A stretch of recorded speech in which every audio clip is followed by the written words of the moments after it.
Bien, bonjour à toutes et à tous. On va ouvrir la séance du jour pour pas prendre de retard. Bienvenue à ce 13e déjà lundi quantique, donc qui est organisé par le Cevotech, Centre d'études des évolutions des technologies quantiques au sein du laboratoire Crédimi de l'Université Bourgogne-Europe, un événement comme tout ce cycle de webinaires qui s'inscrit dans la chaire encadrement éthique et juridique des technologies quantiques à l'Institut universitaire de France que j'ai la chance de mener. Alors, lors de ce cycle de webinaires, on accueille des physiciens, des mathématiciens, mais aussi des philosophes, mais aussi évidemment des juristes. Et donc c'est le cas aujourd'hui avec Pierre Gentil, qui est avocat, qui en parallèle réalise une thèse en droit à l'université à la fois Toulouse-Capitole et à l'université autonome de Barcelone. Et qui va nous parler aujourd'hui d'un sujet qui est assez prospectif, ou peut-être pas tant que ça. Tu nous diras quel est ton regard sur le sujet. Et je te remercie d'avoir accepté de le traiter, qui est donc technologie quantique et données personnelles. Et puis, bah, sans plus tarder, je te cède la parole pour 35-40 minutes de Mm. présentation et puis ensuite une discussion. À toi la parole. Très bien, ben alors, bonjour Raphaël, bonjour à tous, merci beaucoup de votre présence et je te remercie de m'avoir confié ce sujet qui, lorsque je l'ai accepté, était, on va dire, assez inconnu pour moi. Alors il est un peu moins à ce jour, mais c'est vrai qu'il est quand même assez prospectif, il n'y a pas de réponse certaine du tout. Alors c'est tout l'enjeu de la chaire, bien sûr, mais c'est un sujet qui est pas évident. Donc, ce sujet s'inscrit dans le cadre d'une réflexion qui est portée sur les relations entre le droit et les technologies quantiques. Alors, bien sûr, ce sujet le juriste nous amène à nous intéresser au fonctionnement de la physique quantique, nous invite à nous intéresser donc, à certaines particularités de la physique quantique sans lesquelles on ne peut pas comprendre on ne peut pas s'interroger sur l'adaptation ou pas de notre cadre juridique en matière de données personnelles. Alors, j'ai pris le soin, ça y est, un petit peu d'adapter le titre, alors quantique et protection des données. Bon, ça reste quantique et données personnelles. Donc, je voulais commencer cette présentation, alors très rapidement, par deux très courtes deux très courtes citations, donc c'est pas la première c'est dans le directeur technique de l'éditeur Sopra Steria qui dit dans la deep tech il vaut mieux plonger dans l'inconnu aujourd'hui plutôt que d'être spectateur demain. Alors je pense que c'est la même chose pour le droit du numérique plus largement parce que bah, il est nécessaire déjà de s'interroger sur ces questionnements afin d'appréhender les futures révisions de nos textes, afin d'appréhender et de mieux conseiller éventuellement le législateur. Donc, la deuxième citation, elle provient du document, euh, on va dire, des résultats des échanges qui ont eu lieu lors du dernier G7.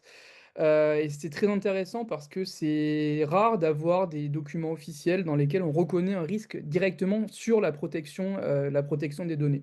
Alors, je vais y revenir bien sûr, ça a déjà été traité dans le cadre de certaines interventions, mais le risque qui est connu, qui est traité, sur lequel il existe certains articles, qui est pris en considération, appréhendé par les physiciens, par les agences de sécurité de l'information, c'est le risque sur la sécurité des données. Mais c'est vrai que dans les discours politiques, c'est assez rare de l'avoir directement matérialisé. Donc, pour autant, même si ce risque est matérialisé, on va dire que les dirigeants du G7 ont reconnu, hein, c'est la deuxième page de la déclaration, qu'il n'était pas encore nécessaire d'avoir un cadre juridique à l'échelle internationale. Donc, sous-entendu, on garde notre cadre existant, si tant est qu'il existe et qu'il soit effectif. Donc, le sujet est intéressant pour deux raisons, à mon sens, fondamentales. Donc, tout d'abord, le prix Nobel de physique a été attribué à trois chercheurs qui ont permis, en fait, grâce à leurs travaux, le développement, du moins les travaux actuels sur le développement des ordinateurs quantiques. Pourquoi est-ce que je parle de ça? Parce que ben, c'est finalement l'une des menaces les plus avérées, donc qui reste encore pour l'instant hypothétique, parce qu'on n'a pas encore d'ordinateur quantique assez performant, mais qui suscite des risques assez importants en matière de sécurité des données et qui nous invite à une prise de conscience matérielle, en fait, dans l'ensemble de l'écosystème numérique, des risques qu'il peut y avoir dans le cadre du traitement de nos données personnelles, dans le cadre du traitement de données qui, en fait, doivent rester secrètes.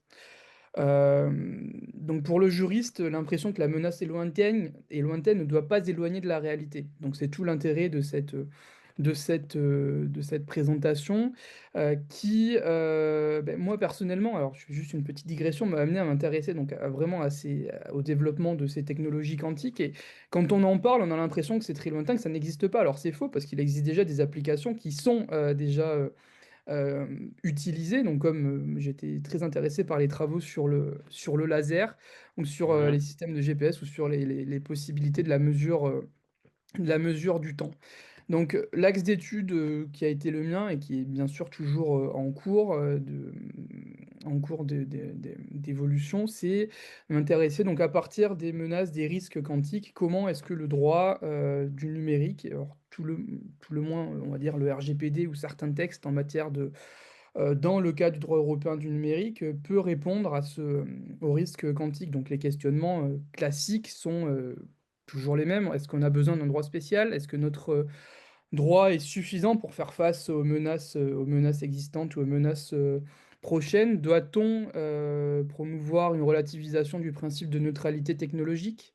Est-ce qu'il est toujours pertinent face à l'émergence de ces risques qui sont beaucoup moins palpables et encore moins que en matière d'intelligence artificielle, à mon sens, dans ma compréhension. Donc mon approche est européocentrée. Je pense elle se justifie également par le fait que le droit de l'Union européenne influence grandement le développement du droit dans d'autres systèmes juridiques et plus particulièrement en matière de données personnelles. Donc, euh, tout d'abord, pour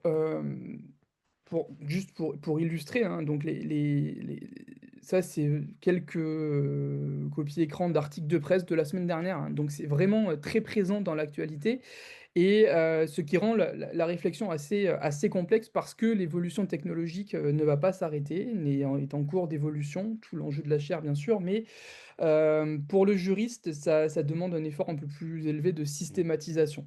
Donc là, qu'est-ce qu'on voit? Donc on parle de réseau quantique, on parle d'ordinateur quantique, on parle de technologie quantique, on parle de qubits, on parle de l'âge quantique du Q-Day. Donc ça m'amène donc je vais revenir après. Ça m'amène à développer un propos en deux parties. Donc le premier sur les focus sur les technologies quantiques et certains risques avérés, donc c'est pas les seuls, hein, mais certains risques avérés sur lesquels on trouve le plus d'informations afin ensuite d'ouvrir une réflexion assez prospective, hein, vraiment des interrogations que moi-même je me suis posées. Il existe un rapport que j'ai trouvé de l'Agence de protection du Royaume-Uni en matière de protection des données qui est également assez prospectif. Hein. Finalement, sur 66 pages de rapport, il n'y a que 5 ou 6 pages de réflexion sur le cadre juridique existant, mais il s'avère demeurant très intéressant pour comprendre en fait donc toutes les subtilités et les risques technologiques en matière quantique. Donc, focus sur les technologies quantiques. Donc, la menace, on va dire la plus avérée, elle viendrait des ordinateurs quantiques. L'ordinateur quantique, donc, il n'a rien à voir avec nos ordinateurs classiques. Il fonctionne grâce à des qubits. Il y a certains principes en fait qui sont utilisés qui permettent de rendre ces ordinateurs extrêmement intéressants pour certaines tâches, hein, l'optimisation, la modélisation, et ça pourrait être utilisé dans le cas de certaines opérations, dans le cas où on aurait à traiter des données personnelles. Je vais y revenir tout de suite. Donc juste, je sais que ça a déjà été évoqué, donc je m'excuse pour l'imprécision peut-être de mes propos, car je ne suis pas physicien, mais l'intérêt de cet ordinateur repose sur certaines particularités, en fait, des particules qui vont être utilisées pour encoder des informations dans des qubits, donc le principe de superposition quantique et le principe d'intrication quantique. Je vais y revenir, c'est important quand même de le rappeler parce que certains risques peuvent émerger en fait des risques, enfin du fonctionnement particulier de ces particules. Euh, donc les ordinateurs quantiques vont donc être intéressants pour certaines tâches qui vont permettre Par exemple, il pourrait permettre dans le monde juridique, d'être utilisé pour faciliter l'accès aux tribunaux. On pourrait, très bien, interpréter et arriver à avoir une meilleure logistique dans la gestion, des affaires pour les tribunaux qui sont, très engorgés pour, prendre en considération une pluralité de paramètres, qui, actuellement ne peuvent pas être pris en compte par une personne humaine donc ou par nos ordinateurs, qui fonctionnent avec des bits, binaires donc ce qu'il est important de garder de garder en tête, c'est que les qubits ont un état qui est, très instable. Donc pour, avoir un ordinateur quantique, donc en fait, l'ordinateur quantique là, ce n'est bien sûr pas tout ça. En fait, tout ce qu'il y a autour, en fait, permet, en fait, le fonctionnement, de l'ordinateur en lui-même, hein, qui est souvent basé sur des puces, supraconductrices, donc très petites avec, des qubits à l'intérieur et ces fils, donc tout ce qui est, l'apparat autour, donc l'ordinateur quantique, il va être ici. L'apparat autour va permettre, en fait, de garder les cu de permettre, en fait, le calcul quantique, en gardant les qubits dans un état, quasiment à vide avec, des températures de refroidissement qui s'approchent du zéro absolu. Donc c'est important de le garder de le prendre en considération, j'y reviendrai, par la suite. Donc on a, des ordinateurs quantiques qui peuvent permettre des, calculs qui sont, mmh, actuellement impossibles avec nos ordinateurs, logique, donc il pourrait être utilisé, donc je l'ai dit, pour les bases de données juridiques. Il pourrait être également utilisé pour faire de la prédiction. Donc on a pu voir, certaines intelligences artificielles, hein, qui sont utilisées pour faire des inférences, pour, faire des prédictions sur certaines issues, dans des litiges. Donc on a pu voir les risques, hein, qu'il pouvait y avoir sur les droits humains, mais ça pourrait être décuplé, ça pourrait être couplé, donc on pourrait utiliser un ordinateur quantique pour aller chercher et faire dans des bases de données, en utilisant également des technologies de machine learning. Donc on couple technologie quantique et intelligence artificielle pour renforcer en fait l'effet de prédiction et pour éventuellement, possiblement faire des inférences sur Mmh. des, dans certains types de litiges, peut-être complexes pour aider le juge à décider. Le problème, c'est que les résultats qui seront, donnés avec, les ordinateurs quantiques ne sont que des probabilités, ne sont pas forcément certains en raison de la nature, intrinsèque des qubits, hein. Les qubits, pour, réellement, fonctionner dans un état de superposition doivent être gardés dans des conditions qui ne qui sont très complexes, parce que toute perturbation va, provoquer, alors pardon, va provoquer la disparition de l'état quantique. C'est-à-dire Mmh. qu'à partir du moment où il va y avoir une perturbation, beh, le qubit va arrêter d'être dans un état de superposition, il va prendre la forme d'un zéro ou d'un un, et donc ça va pouvoir, provoquer Heu, des erreurs, dans les calculs, ça va pouvoir provoquer, des, donc le besoin en fait de renouveler les opérations, d'utiliser des milliers ou des millions ou des milliards, non, peut-être que je m'emporte un peu, mais de qubits pour arriver à des résultats qui sont plus ou moins certains. Donc pourquoi est-ce que donc j'y reviendrai par la suite, mais on peut déjà faire un petit lien, hein. Si on utilise ces informations, il faut être en si on utilise les systèmes, des technologies quantiques dans le cadre de procès qu'on couple avec de l'intelligence artificielle, donc il y a des problématiques assez, connues, hein, qui apparaissent. Il faut être en mesure d'expliquer, le fonctionnement, donc le principe de on peut avoir des problématiques, en lien avec le principe de transparence, le principe de loyauté. On peut faire une référence à l'article 22 du RGPD sur, l'obligation d'explicabilité, des décisions qui sont prises dans le cadre de procédures automatisées. Est-ce que, il y aurait une interdiction per se d'avoir recours aux technologies quantiques plus intelligence artificielle si, on s'en sert et là, bah, il faut savoir dans quelle mesure exactement est-ce qu'on s'en sert, mais pour, arriver à, par exemple, condamner, une personne. Donc quelles sont exactement les spécificités de l'utilisation dans le cadre de ces bases de données, heu, avec les ordinateurs quantiques? Donc bon, C'est peut-être très prospectif, hein. Il y a quelques lignes sur ça dans certains articles, donc c'est pas forcément évident à comprendre exactement Mmh, comment est-ce qu'on va arriver à utiliser des technologies quantiques avec l'intelligence artificielle pour arriver à faire des inférences pour des jugements. Donc, plus simplement, il existe des cas d'utilisation qui reposent également donc sur là, on va dire plutôt sur des capteurs quantiques. Donc les capteurs quantiques qui sont actuellement en cours de développement, qui peuvent être utilisés pour développer pour renforcer en fait, la visibilité dans des, lieux qui peuvent être très sombres. Donc pour filmer en fait, pour réaliser donc, des missions de surveillance ou pour réaliser, oui, on va dire travaux en matière de surveillance. Donc concrètement, une caméra quantique, hein, ça pourrait permettre, donc selon, l'ICO et selon certains, également, études scientifiques que j'ai pu consulter, on pourrait arriver à identifier, une personne derrière un mur. On pourrait arriver à identifier une personne dans un environnement dans lequel il y a de la fumée, dans un environnement dans lequel il y a, du brouillard.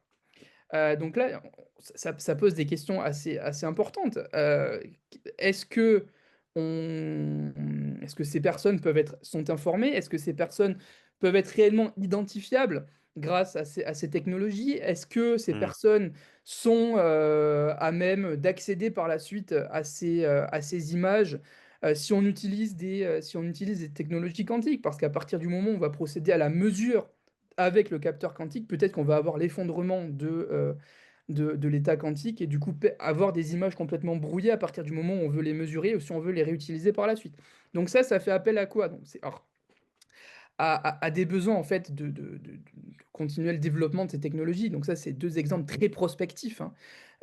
Donc que ça soit pour les ordinateurs quantiques ou là pour les images, les caméras quantiques ou même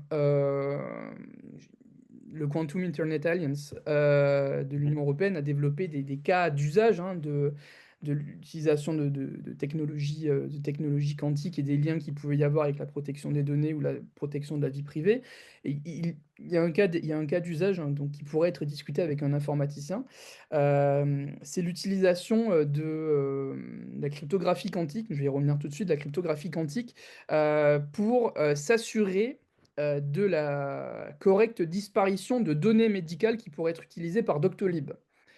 Donc c'est très intéressant parce qu'on peut voir qu'en fait, il y a énormément d'usages qui pourraient être faits grâce au développement des technologies quantiques pour s'assurer d'une meilleure sécurité des données. Donc, je vais y revenir. Pour s'assurer d'une meilleure sécurité des données, mais également pour, euh, on va dire, renforcer des connaissances. J'ai parlé de certains risques. Les ordinateurs quantiques, ça a déjà été abordé dans le cadre de précédents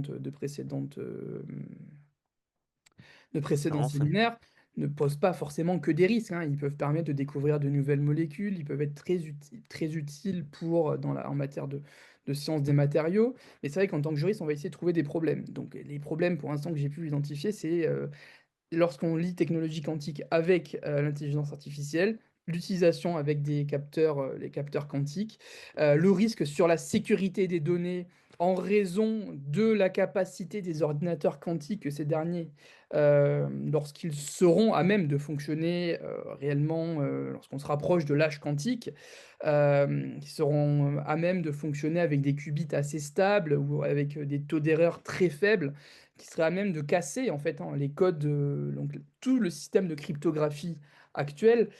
C'est ça suscite bien sûr des interrogations, mais il ne faut pas avoir un regard qu'alarmiste sur l'utilisation de ces technologies quantiques. J'ai marqué l'Internet quantique. L'Internet quantique, c'est important en matière de communication quantique. Pourquoi? Parce que on pourrait imaginer, hein, donc l'Internet quantique, pour l'instant, c'est utilisé essentiellement pour essayer de transmettre des clés quantiques, pour essayer de transmettre alors de ce que j'ai pu voir, hein, en matière enfin, pour essayer de transmettre de point à point ou avec des satellites, en fait, donc des informations qui sont codées selon un certain protocole pour arriver, en fait, à transmettre des clés cryptographiques qui vont être par la suite utilisées pour transmettre des messages codés. Donc, On pourrait très bien s'imaginer, en dehors de tout système, de tout cas d'usage en matière de cryptographie, que que des informations, hein, personnelles, non cryptées, pourraient transiter via des qubits. Pourraient transiter enfin, grâce aux propriétés de la physique quantique. Alors là, je vais y revenir par la suite, ça dépasse le champ de mes compétences, c'est évoqué par les agents de sécurité de l'information, par l'ANSSI, c'est évoqué dans ce rapport de l'ICO. Heu, mais on va dire que les réflexions sont peu poussées à ce sujet. Pourquoi? Tout d'abord en raison heu, du besoin, continuel de recherche dans ce domaine, hein. Actuellement, les réseaux quantiques peuvent fonctionner. Ils ont fonctionné essentiellement de manière unidirectionnelle, c'est-à-dire on envoie des qubits de point à point sur des réseaux dédiés ou sur des réseaux de fibre optique, que l'on utilise de manière quotidienne, pour, nos échanges en matière de communication. Donc il y a la Chine, hein, est à l'avant-garde de ces réseaux. Il y a énormément de travaux, hein, qui essayent de développer, des communications quantiques par des satellites, qui essayent d'utiliser donc, nos réseaux actuels pour communiquer des qubits. L'enjeu est la distance, pour l'envoi des qubits, donc, parce que, en fait, quand on envoie un qubit, il faut le maintenir donc dans cet état quantique. S'il y a la perturbation et du coup, il perd cet état, il faut recommencer l'opération. Donc tout l'enjeu actuellement, c'est d'avoir en fait des nœuds dans lesquels on va avoir des mémoires quantiques, dans lesquels on va avoir des répéteurs quantiques pour permettre en fait l'envoi à longue distance de qubits. Donc pourquoi est-ce que je dis ça? Parce qu'en fait, si on veut transmettre des informations alors, personnelles, si on veut transmettre, je sais pas, je vous envoie un bonjour par codé dans des qubits, bah, il faut que vous soyez en mesure de recevoir l'information, sinon ça n'a absolument aucun intérêt. C'est la même chose pour l'utilisation de la cryptographie quantique. Si on envoie des informations mais qu'elles se perdent, ben, alors, ça n'a absolument aucun intérêt. Euh, Aussi bien en matière de sécurité informatique que pour la transmission d'informations via des réseaux dédiés. Donc il y a des projets de recherche qui sont en cours, il y a euh, des articles, donc ce que j'ai pu voir, l'une des dernières innovations, enfin ça a été enfin, une des dernières avancées a été faite grâce au financement du Quantum Internet Alliance, qui a permis en fait donc c'est un article dans la revue Nature qui a été publié en avril 2025, qui a permis la transmission de qubits sur un réseau de 254 km, donc sans refroidissement cryogénique. Refroidissement cryogénique, ça veut dire que, ben, en fait, on a besoin pas forcément être proche du zéro absolu pour transmettre ces qubits. Bon, les travaux sont essentiellement centrés également sur le développement de la mémoire quantique. Donc, il y a des startups, hein, françaises qui sont très à la pointe. Des startups, même des entreprises françaises qui sont très à la pointe. On peut citer WeLink. Il y a plein de technologies qui peuvent exister pour développer ces infrastructures. J'ai passé beaucoup de temps à parler de ça. Pourquoi? Parce que c'est vraiment à la base, en fait, des problématiques qui peuvent émerger en matière de technologie quantique et des relations qu'on peut faire avec les données personnelles. Donc là, je vais passer beaucoup plus rapidement.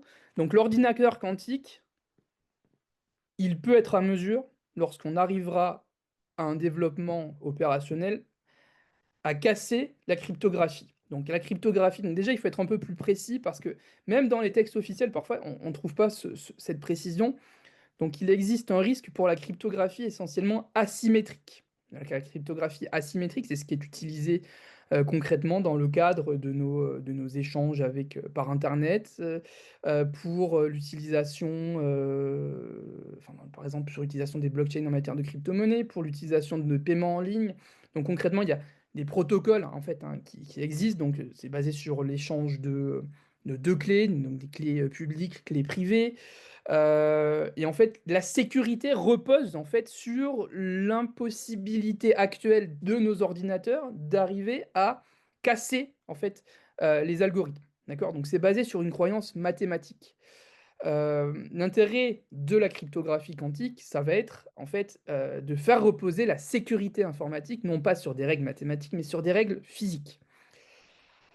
Entre les deux, il y a la cryptographie post-quantique qui a fait l'objet du dernier, du dernier séminaire, donc je ne vais pas y revenir dessus, mais ce que je veux dire par là, c'est que les ordinateurs quantiques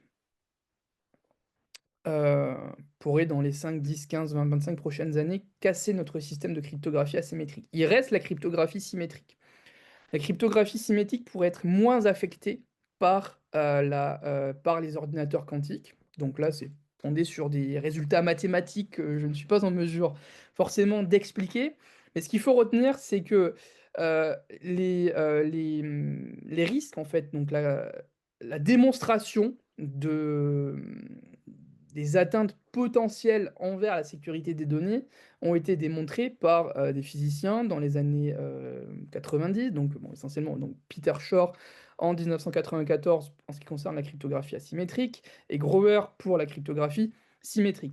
Donc qu'est-ce que ça veut dire? Ça veut dire que, mais en fait, il y a trois temps. Le temps de la physique, le temps des mathématiques, le temps du développement technologique, et après vient le temps du droit.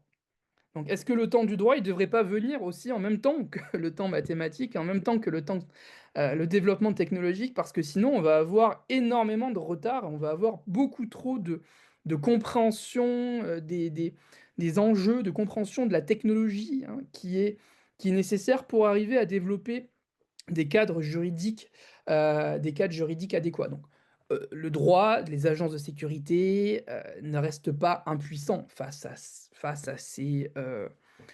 aux risques quantiques.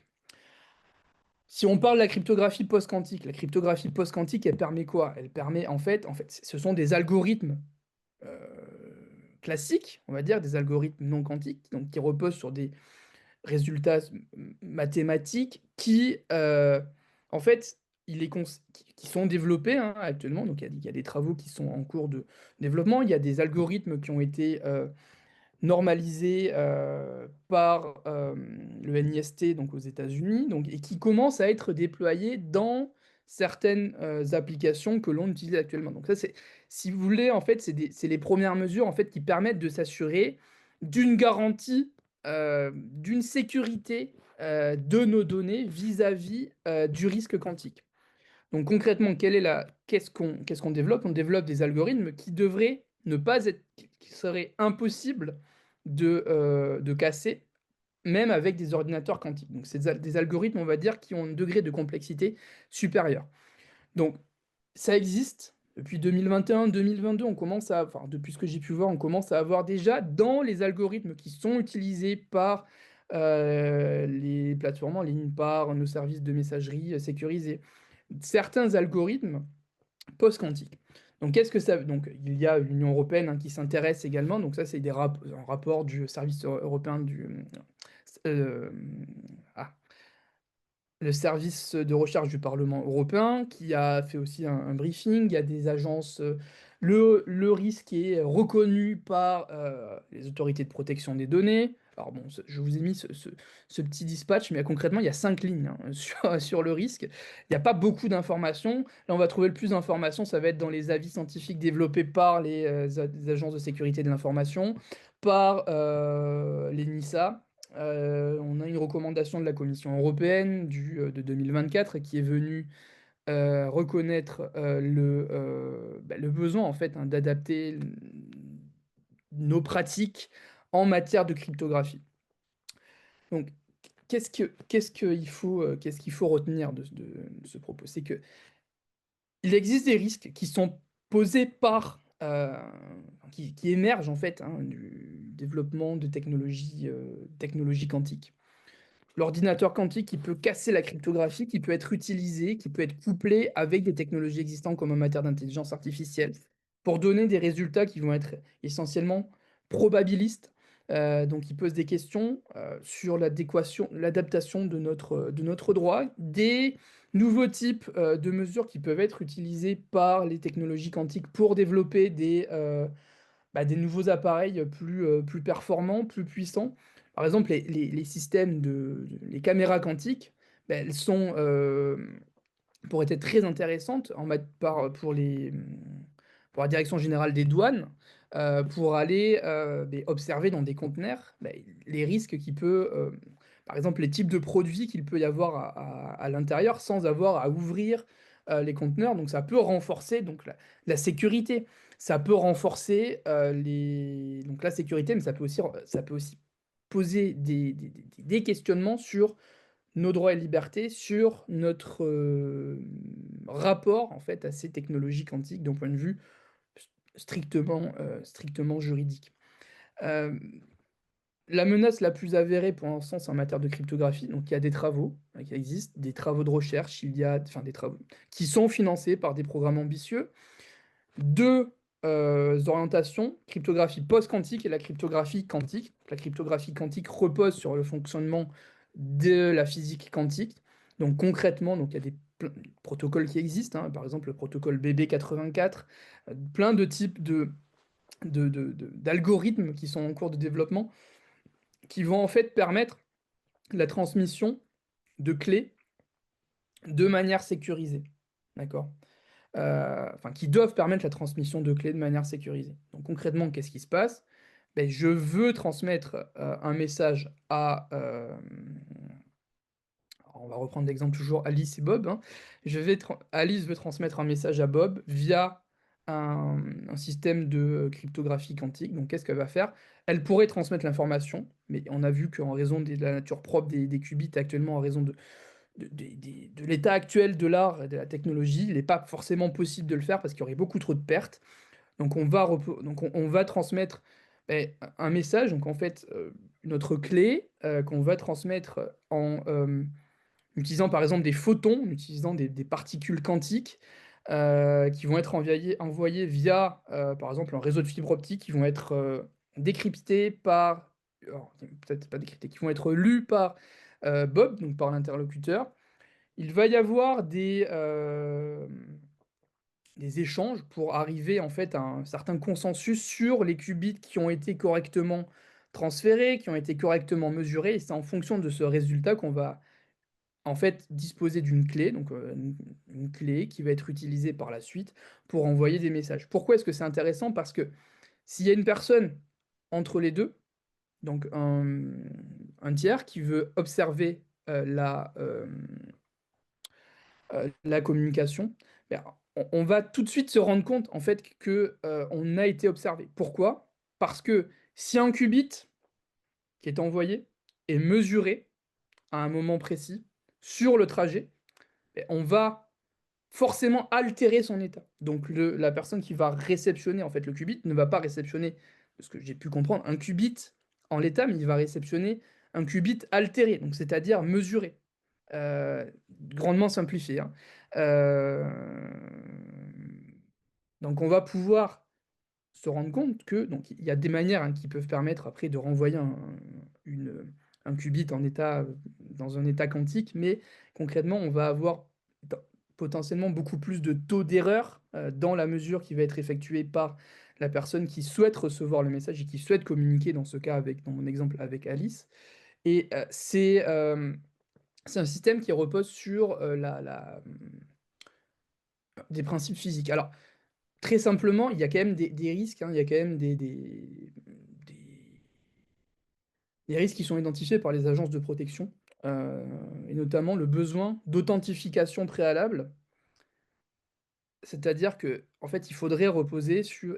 Il faut d'abord authentifier le réseau, donc s'assurer qu'il n'y a pas de personne entre les deux, qu'il n'y a pas de potentiel intermédiaire, que le réseau est sûr. Ensuite, on transmet les qubits et s'il n'y a pas eu de perturbation de l'état de certains qubits du message, ben, on va pouvoir considérer que le réseau est sûr.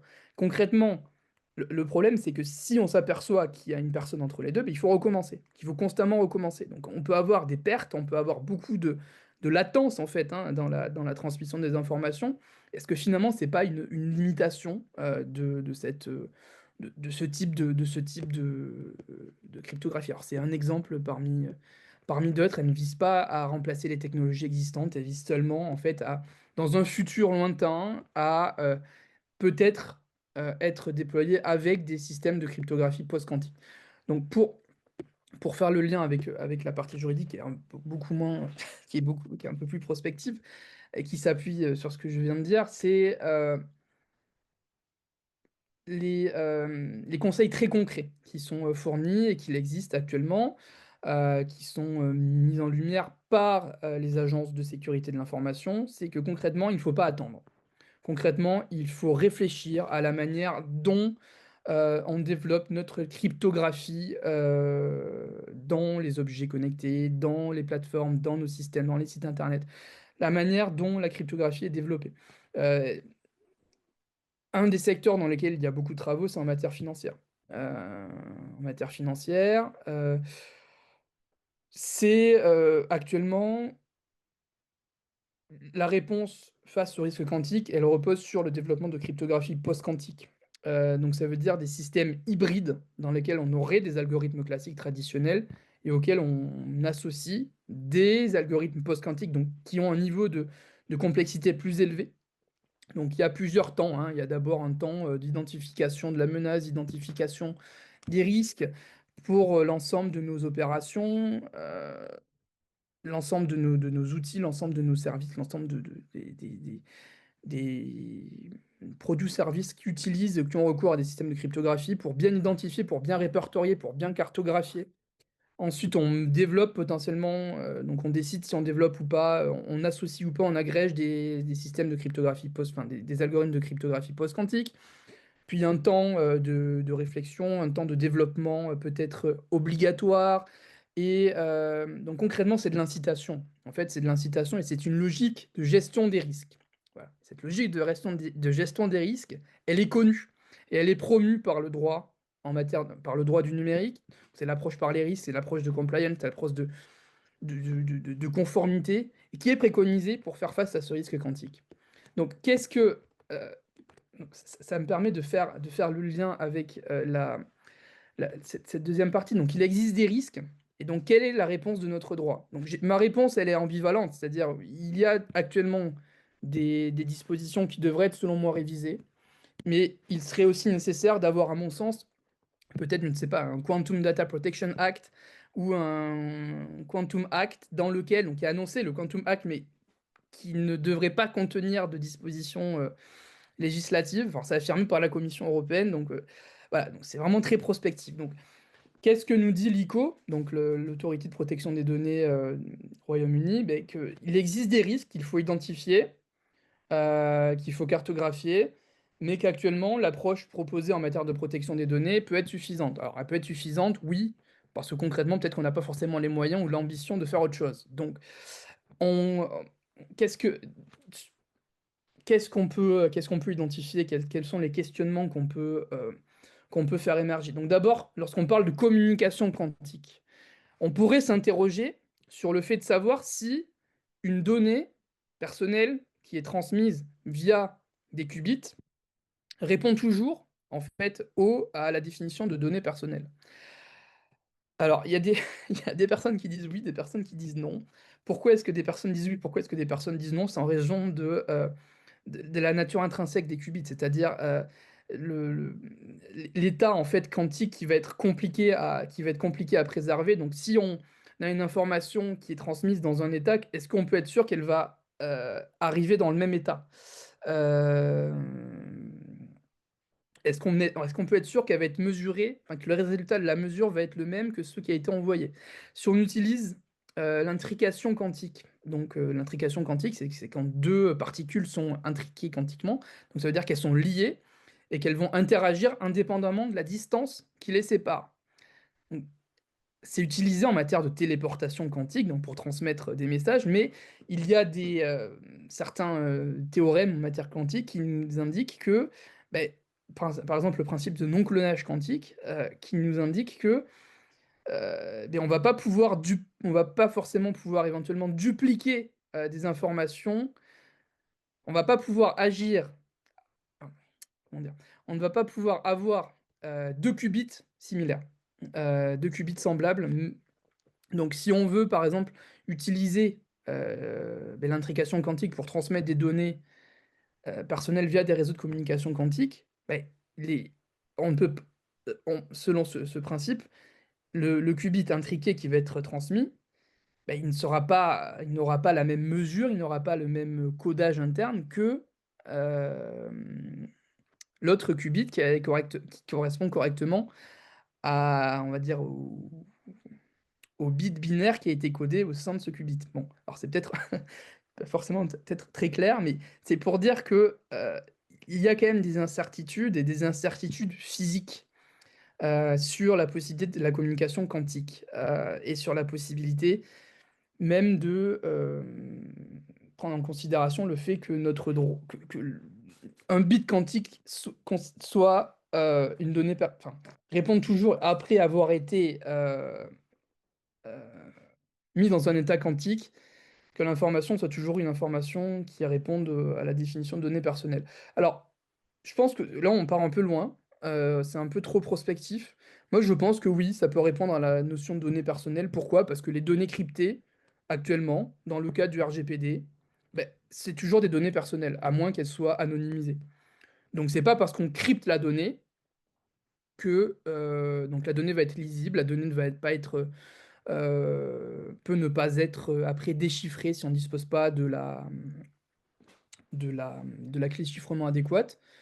Euh, Ça reste une donnée personnelle même si elle est chiffrée. Donc concrètement, je ne vois pas pourquoi est-ce que des qubits qui soient utilisés pour transmettre des informations, en fait, ce n'est qu'un support. Donc ça pourrait, à mon sens, continuer de répondre à la définition de données personnelles. Alors là, il faut discuter avec des physiciens, je pense, pour avoir une réponse un peu plus certaine sur cette communication. Alors, mais en fait, en matière de communication quantique, l'ICO, elle dit que pour l'instant, il ne faut pas tellement s'y intéresser. En raison des limites technologiques actuelles. Donc il faut continuer à travailler, il faut continuer, et il faut plutôt s'intéresser à la cryptographie, il faut plutôt s'intéresser aux manières dont on peut développer la mémoire quantique, aux manières dont on peut développer nos technologies quantiques. Bon, alors, là, pour résumer les points les points qui restent, ce que je veux dire, c'est que j'ai déjà pu parler d'article 22 du RGPD, donc il peut y avoir, donc lorsqu'on utilise par exemple, lorsqu'on peut utiliser des données personnelles, si jamais demain l'ordinateur quantique est fonctionnel pour arriver à inférer, à déduire à partir d'une base de données un résultat qui est nécessaire pour la résolution d'un litige, voilà, concrètement. Alors, il y a des questions qui se posent, mais qui n'ont pas forcément besoin de... Enfin, qui, qui sont vectrices d'interrogation, qui concernent des principes caractéristiques du droit des données, la minimisation, la loyauté et la transparence. Prenons l'exemple de la minimisation. En raison de la nature intrinsèque des qubits, il peut être nécessaire d'avoir recours à des milliers de qubits, il peut être nécessaire à traiter à de multiples reprises l'information pour arriver à un résultat suffisamment certain. Euh, Est-ce que cela répond à un principe de minimisation des données? Est-ce que ça répond au principe oui, au principe de minimisation des données? Parce que, bah, alors, les données personnelles, elles peuvent être... Il n'y a pas de problème à traiter de multiples reprises des, euh, forcément des données personnelles, mais il faut voir le contexte. Il va falloir voir le contexte de l'utilisation, c'est-à-dire il va falloir savoir si euh,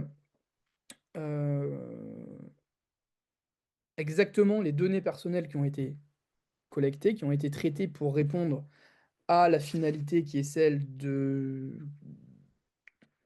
pour répondre aux besoins spécifiques dans le cadre de ce traitement de données en particulier. Donc il faut que les personnes soient correctement informées, il faut que les personnes soient en mesure éventuellement de dire qu'elles ne veulent pas voir leurs données traitées par des ordinateurs quantiques, même si ces données font partie de bases de données. Il faut être sûr que les données soient bah, de suffisamment de bonne qualité. Il faut savoir si qu'est-ce qu'on va faire par la suite avec ces données qui sont présentes dans des bases de données utilisées potentiellement par des ordinateurs quantiques. Alors je me donne un petit peu du principe de minimisation, mais euh, ce que je veux dire par là, c'est que les données personnelles qui peuvent être utilisées par des ordinateurs quantiques, pour l'instant, sont des données qui peuvent qui seront exploitables dans peut-être une quinzaine, une vingtaine d'années. Donc, qu'est-ce qu'il est important de faire actuellement? Il est important, en fait, d'informer et de savoir si ces données pourraient être à même d'être utilisées, s'il faut être à même de sécuriser ces données, il faut être en mesure d'anticiper en fait les futurs traitements éventuels qui seraient mis en œuvre par des ordinateurs quantiques. Euh, Qu'est-ce que je préconise? Qu'est-ce qu'il est nécessaire actuellement? Il faut réfléchir, en fait, dans la manière dont on assure la conformité à la protection des données. Il y a des principes qui existent, privacy by design, security by design, qui impliquent de mettre en œuvre des mesures organisationnelles et techniques suffisantes pour s'assurer de la sécurité des données. Donc, on a tout un ensemble d'outils, hein, les Privacy Impact Assessment. Les acteurs de la protection des données doivent être formés. Les autorités de protection des données devraient être également formées au risque quantique, on devrait adapter les mécanismes de gouvernance à ce risque quantique. Donc actuellement, je pense qu'en l'état actuel, euh, des choses, il n'y a pas besoin de forcément directement avoir une législation ad hoc particulière, parce qu'il faut d'abord réfléchir au risque quantique en lui-même. On pourrait réfléchir à la notion de risque monumental quantique, à l'instar des buts monumentaux de la compliance de Marianne Frison-Roche, des risques numériques monumentaux à l'intérieur avec le risque quantique, ce qui en fait serait une démarche en fait de réflexion globale sur la manière dont on doit appréhender le risque quantique. Le risque quantique pourrait très bien être appréhendé par le risque, la définition du risque envers les technologies de l'information et de la communication. Même si on peut se questionner sur la définition des technologies de l'information et de la communication actuelles, si elles répondent, enfin, si les communications quantiques constituent des technologies de l'information et de la communication classiques. Euh, on pourrait très bien inclure dans les articles respectifs de Privacy by Design et Security by Design le risque quantique en lui-même, ce qui permettrait en cas d'atteinte potentielle dans 10 à 15 ans envers les données personnelles récoltées, qui pourraient être décryptées par des ordinateurs quantiques, de prévoir des sanctions adéquates si s'il était imposé dès le départ de prendre en considération le risque quantique par les responsables de traitement en 2025. Donc je pense qu'en fait, c'est des amendements, des rajouts ponctuels qu'il faut faire dans le RGPD en l'état actuel des choses, mais surtout, c'est développer d'adapter, on va dire, notre logique de gouvernance actuelle face au risque quantique. Et ça, on sait faire. On sait faire, oui. Il y a les outils. Privacy Impact Assessment, l'analyse, les analyses qui doivent être faites avant la mise en œuvre de certains traitements à haut risque, ben, on peut y inclure le risque quantique. Il faut former les DPO, il faut former les compliance managers, les risk managers. Il faut en fait réfléchir à l'évolution de l'écosystème de la compliance euh, en matière quantique et réfléchir spécifiquement en fonction des cas d'usage. Donc là, par exemple, hein, ce que j'ai dit avec l'imbrication IA et protection et ordinateur quantique, est-ce que pour chaque principe, pour chaque cas d'usage, on respecte ou pas potentiellement la protection des données? Les agences, donc par exemple, enfin, il existe des Cyber Risk Assessment Framework qui doivent permettre actuellement, qui peuvent permettre, en raison de leur flexibilité, de leur agilité, de s'adapter au risque quantique. Donc ça, c'est la définition du risque dans le règlement de DORA. Moi, je pense que au vu de la définition large, ça peut permettre d'englober le risque quantique, mais il faudrait quand même le rajouter. Il faudrait le rajouter. Euh, Révision du RGPD, oui. Adapter la notion de risque quantique, comme je viens de le dire. Développement d'un cadre juridique spécifique, mais qui serait là dans un temps un peu plus lointain, lorsque les technologies sont un peu plus matures, en adoptant, parce que par exemple, Raphaël, tu as conseillé dans ton article de 2024 avoir une approche infrastructurelle et confirmer l'approche par les risques en matière quantique, mais en l'état actuel, je pense qu'il est trop tôt et qu'il serait nécessaire de réfléchir de manière conjointe entre juristes sur cette adaptation des cadres de gouvernance en matière de protection des données et surtout, anticiper les attaques du type SNDL, donc les attaques où on va collecter des données maintenant, une grande quantité de données, qui pourraient être décryptées dans 10 à 15 ans, lorsque les ordinateurs quantiques heu,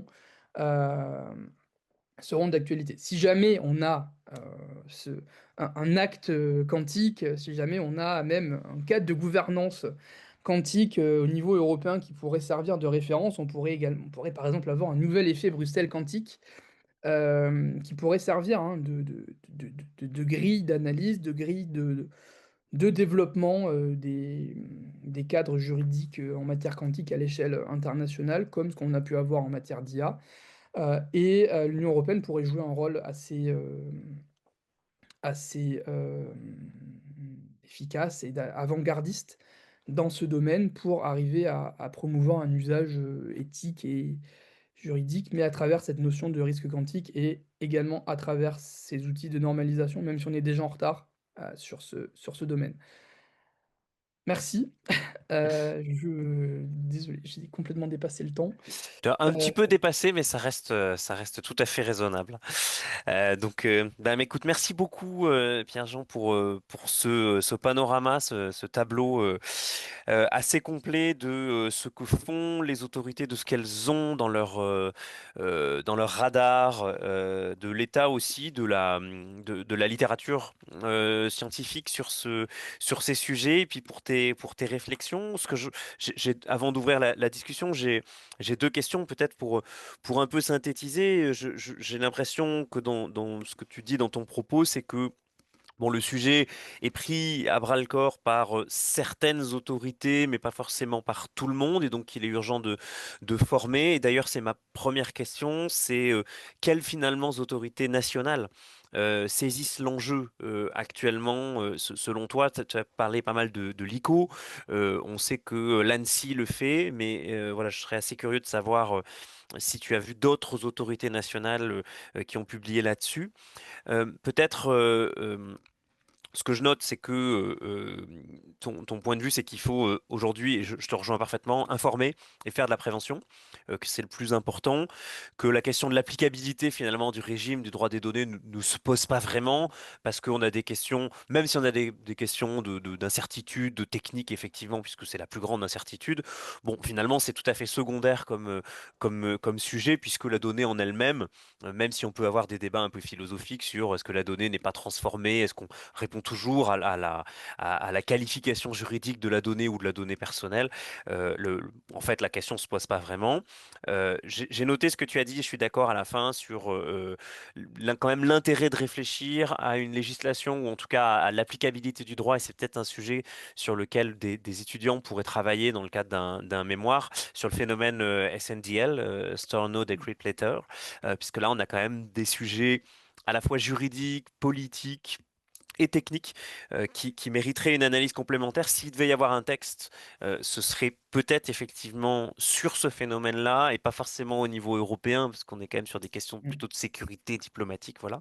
Puis j'aurais une deuxième question. Donc la première, c'est une question sur un peu ton corpus et surtout ce que tu as pu voir dans le cadre de tes recherches, quelles autorités sont saisies du sujet et quelles autorités pas du tout, par exemple. Mais j'ai quand même une question un peu plus de fond. Je me demande, plus j'avance, plus je me dis que on a une espèce d'impérialisme de l'approche par les risques. Alors on l'avait déjà avant avec l'IA, tu as parlé de Dora, tu as cité la définition. Est-ce que est-ce que cette approche ne conduit pas à ce qui s'est passé pour la régulation de l'intelligence artificielle, qui est quand même pas bien brillant? Est-ce que ça nous conduit pas à reproduire le même désastre de la culture de la cybersécurité, qui est quand même catastrophique en France et pas que en France? Alors évidemment, la cause n'est pas que l'approche par les risques, bien sûr, mais le mode de raisonnement, de pensée qui conduit à se dire, bon, bah, en fait, il faut que c'est la bonne approche, l'approche par les risques, et on doit simplement plaider pour sensibiliser aux technologies quantiques et adapter l'existant, parce que l'existant est tout à fait adaptable, là je suis parfaitement d'accord. Est-ce que finalement on reproduit pas les mêmes erreurs et est-ce que c'est pas aussi l'occasion d'essayer de changer totalement d'approche? Mais est-ce possible? de changer totalement d'approche et de, non pas forcément d'abandonner, mais de compléter cette approche par les risques? Voilà, c'est une question très large, hein, mais je la pose parce elle m'interroge depuis quelque temps. Ça rejoint un petit peu les questions de Marina Teller et Julie Charpenay, hein, sur la régulation, comment réguler des innovations totales. Mais voilà, de manière un peu plus spécifique, moi je me demande si cette approche par les risques, on doit vraiment la conserver, si nous, les universitaires, on ne devrait pas essayer de trouver aussi d'autres choses. Mais quoi, comment, pourquoi, voilà. Je te rends la parole et puis ensuite on aura un tour de questions avec la salle, bien sûr. Je te remercie de tes deux questions, mais la première va être très rapide. Alors, je ne peux pas prétendre avoir fait un tour exhaustif parce que je ne maîtrise pas les 27 langues de l'Union européenne. Et souvent, quand même, hein, il y a quand même des publications dans les langues nationales, donc en Ouais, anglais. J'ai trouvé qu'un rapport de l'ICO, moi, d'accord. pour l'instant. Et c'est la CNI. Alors, il y a un saisissement par les autorités de protection des données, par les autorités de sécurité des données, de l'information, du risque quantique, à travers. Alors, il y a pléthore d'articles sur les risques pour la cryptographie, les risques sur la sécurité des données, mais je trouve que ce qui est intéressant, c'est les cas d'usage. Même s'ils ne sont pas forcément aisément compréhensibles, c'est les cas d'usage. Et là, très peu d'informations et très peu de réflexion Mhm. en l'état actuel. Mais moi, je pense qu'il y a on est déjà en retard, on a un trop gros, on peut déjà avoir un très grand retard parce que déjà en 2020, je me rappelle en 2020-2021, on s'interrogeait sur la possibilité que l'autorité de concurrence travaille avec l'autorité de protection des données. Euh, Par un manque de connaissance des autorités de manière réciproque des droits enfin, de d'autres branches du droit, donc de la compétence technique. Donc l'arrêt Méta-Plateforme, il a dit que Ouais, ben, les deux pouvaient travailler ensemble concrètement. On pousse à l'internormativité, mais là on va au-delà pour appréhender le risque quantique.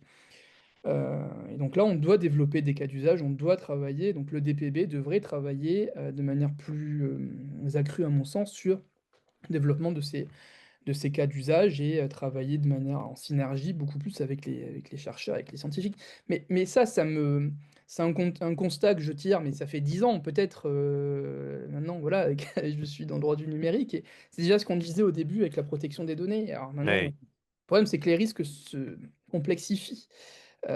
Juste, si on regarde sur la revue Communication, Commerce électronique, il y a 7-8 ans, les articles de doctrine, c'était comment est-ce que l'employeur peut saisir la clé USB de son salarié. Là, maintenant, c'est sur l'IA et le quantique. Enfin bon, ça reste des risques qui dépassent peut-être même la capacité d'abstraction, du moins pas humaine, mais dans un premier temps, ça demande un certain travail, une certaine réflexion. Donc, je pense qu'il y a un gros travail à faire et j'en ai pas repéré d'autres. Ensuite, sur mhm. la question de, de l'approche par les risques, l'approche par les risques, moi, personnellement, je ne la vois pas d'un mauvais œil, mais tout dépend de ce qu'on en fait. Encore une fois, est-ce que les règlements sont trop larges? Est-ce que on veut inclure trop de cas potentiellement d'usage à l'intérieur de ces réglementations? Le règlement sur l'IA, il n'est pas forcément très compréhensible de prime abord. Il est très large, voilà, on va dire très simplement. Il est très large, très diffus.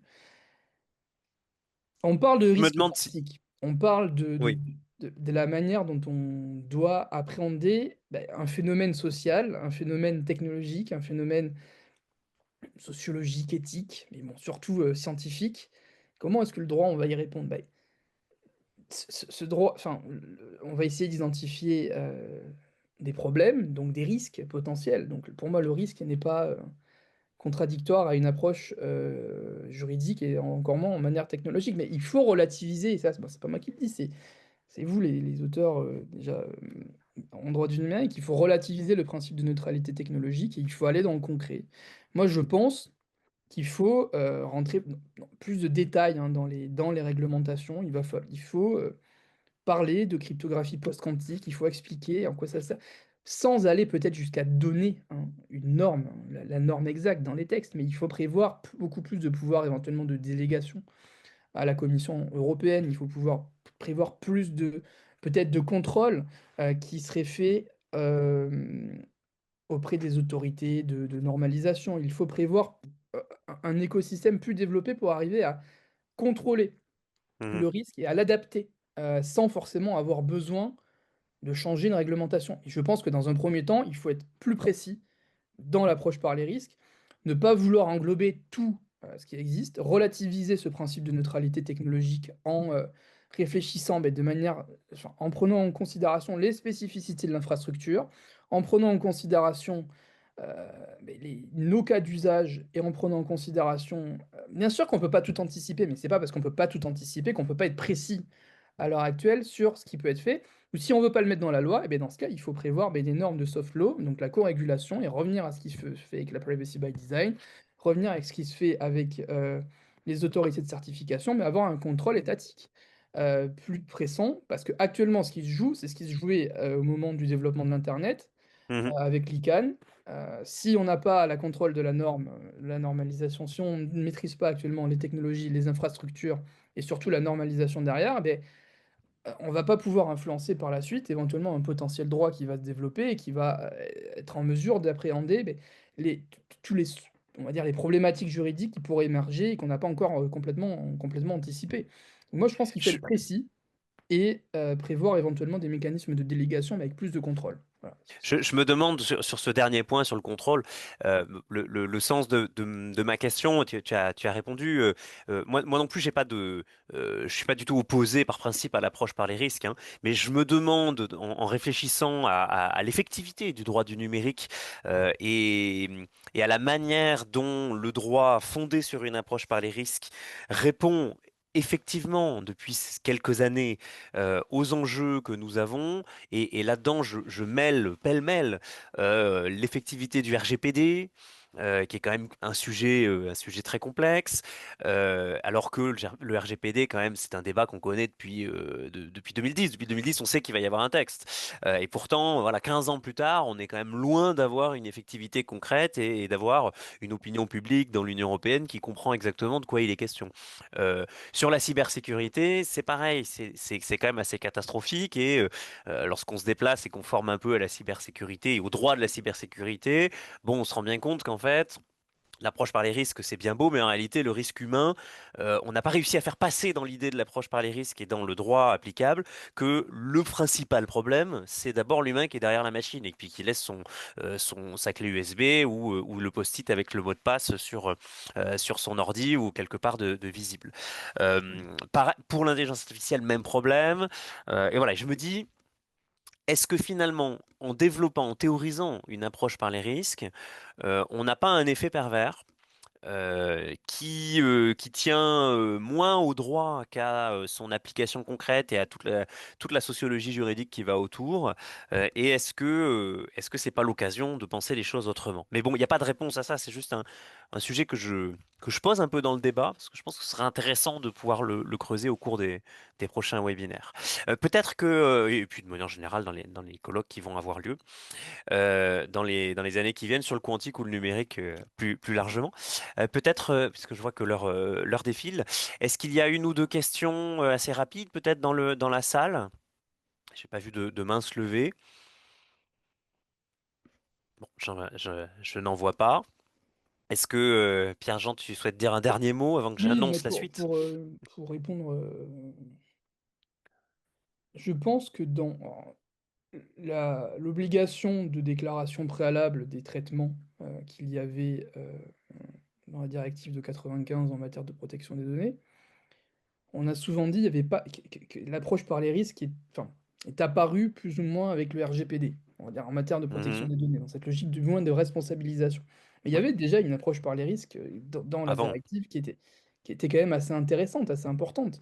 Je trouve que alors, elle n'a pas complètement disparu pour les traitements au risque, pour certains types de traitements de données sensibles, mais ça en est venu enfin, on déresponsabilise. Enfin, moi, je trouve que finalement, on déresponsabilise les acteurs en leur imposant enfin, cette logique de responsabilisation. Enfin, on reste Le déresponsabilise compliance, ouais. Mhm. La Globalement, parce compliance, que la logique de la compliance finit par déresponsabiliser et par faire disparaître le raisonnement éthique et parfois le raisonnement juridique. Je suis tout parce à que fait d'accord avec ça. quand Ouais. on travaille enfin, voilà, quand on travaille avec des startups, avec ce que j'ai pu expérimenter, déjà la protection des données, c'est pas leur priorité. Là, avec la révision du RGPD, on va viser encore moins les petites et moyennes entreprises. On va viser encore moins bon, les autorités publiques, oui, mais on va viser encore moins l'écosystème des données privées. Moi, je trouve que c'est très dommageable. Donc, on doit. Je suis pour la co-régulation, mais je suis pour un risque qui est connu, qui est concret, avec des mécanismes de sanction qui ne mettent pas des années à se mettre en place. Mais bon, là, on demande, c'est une utopie juridique peut-être en matière numérique. Mais pour moi, c'est un faux débat que de dire, bon, c'est pas parce qu'on maîtrise pas la technologie que on n'est pas en mesure d'avoir des mécanismes efficaces et effectifs au-delà de l'éducation, au-delà de la... je- Mais ça demande d'avoir des investissements conséquents et peut-être, c'est une idée que j'essaie de défendre, peut-être de limiter notre hégémonisme numérique et peut-être se reconcentrer correctement sur ce qu'on fait chez nous. Parce que quand on lit les textes, alors je sors un petit peu du quantique, mais si on lit les textes, l'influence du RGPD que ça a eu dans d'autres États, alors oui, il y a une influence, mais déjà une influence finalement beaucoup plus limitée dans l'idée, mais beaucoup plus limitée parce qu'il y a quand même des grandes problématiques de cohérence entre enfin, d'articulation entre les systèmes juridiques en matière de protection des données. Et l'Union européenne, à force de vouloir trop promouvoir à l'extérieur, bah, je trouve qu'on se préoccupe pas en fait assez. Enfin, on se préoccupe. C'est pas un café du commerce que je dis, mais on n'arrive pas à avoir une vision assez claire et qui garantit une certaine cohérence et sécurité juridique qui sont quand même nécessaires en droit du numérique. Et à force de trop vouloir influencer, je pense on, on partage aussi ces aspects négatifs. On partage aussi l'incohérence de notre droit et le manquement à notre sécurité juridique. Enfin, je suis Hmm. particulièrement choqué quand on regarde la stratégie numérique africaine de dire on veut copier le marché unique numérique.